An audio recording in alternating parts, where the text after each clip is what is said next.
دا الله تعالی چې کوم نور صفات ذکر دي، ید ذکر دی، دا الله تعالی وجهه ذکر ده، نو دا کوم معنی چې متعارفه بین الناس ته او بین العوام ده، نو دغه معنی به ګوره مراد نه، دا معنی به نه مراد. دا الله تعالی فوق العرش ته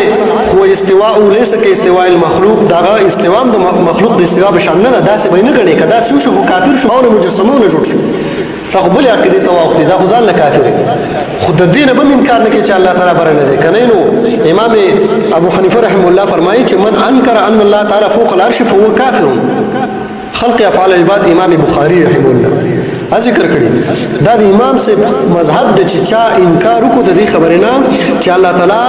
فوق العرش نه دی وې دی کافر. تاریخ ابن عساکر راغستی دی په 24 نمبر جلد صفحه نمبر 39 کې چې من قال ان الله ليس على عرشه فهو کافر. او دا خو پرې دا زمونږ خپل حنفي ابن مبارک سے وقال ابن المبارک دمون ته ویل چې لا تقولوا كما قال الجهميه، دا سمو ویل څنګه چې جهميه وایي چې انه في الارض ها هنا دلته کې دی، بل على عرش استوى، بلکې الله تعالی په عرش باندې دی، خو استواء ليس كاستواء المخلوق.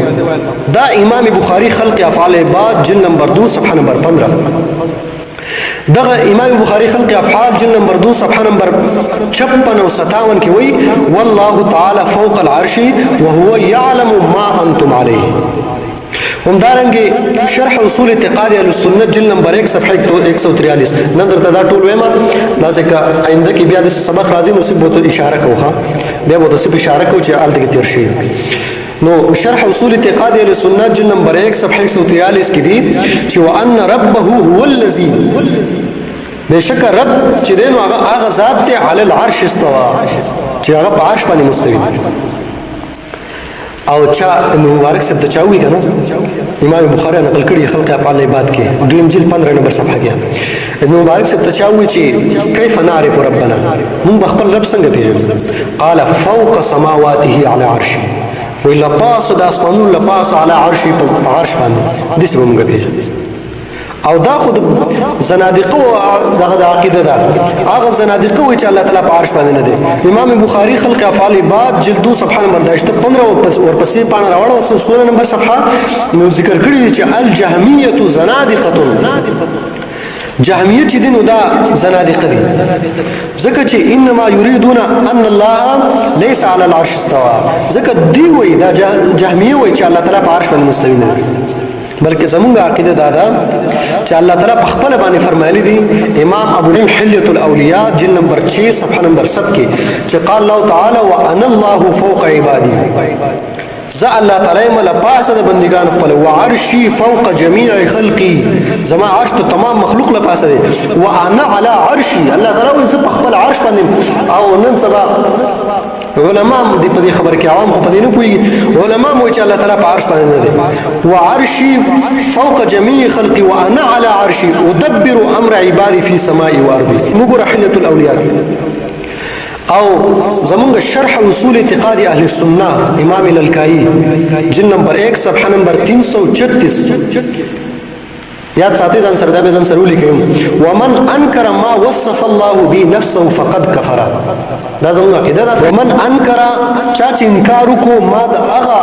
وصف نه د هغه صفت نه وصف الله به نفسه، چې الله تعالی په خپل په صفت باندې خپل ځان موصوف کړي او دا غي نه چې انکار وکړو فقد كفر، دې کافر شو. نو تاسو مو چې الله تعالی په خپل و چې وانا علی عرش، نو موږ انکار نه کوو د دې. او شرح اصول اعتقاد السنه جلد نمبر 1 صفحه نمبر 251 والله فوق العرش لا يخفى عليه شيء من اعمال بني ادم. بل وكذا دقه شرح اصول اعتقاد السنه راوړه جلد نمبر 1 صفحه نمبر 137 وان الله تعالى فوق العرش بائن من خلقه، بائن موږ دا سمو چې الله تعالی په عرش باندې بالکل مستوي دی او الله تعالی په عرش باندې ناست دی، لکه بعضی اهل حدیث چې وایي کنه،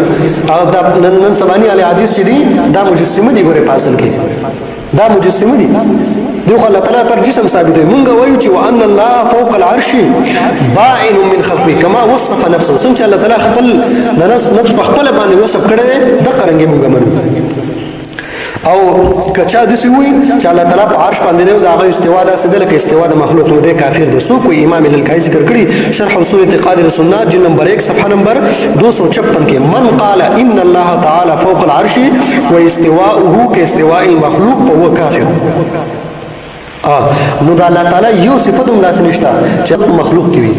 د مخلوق صفت الله لور کې د الله صفت مخلوق لور کې بلکې امام بخاری دا خبره خلاصه کړې ده خلق افعال عباد جلد نمبر 2 صفحه نمبر 240 چې لا يوجد شيء من صفات الله تعالی بالمخلوقین دا یو صفتم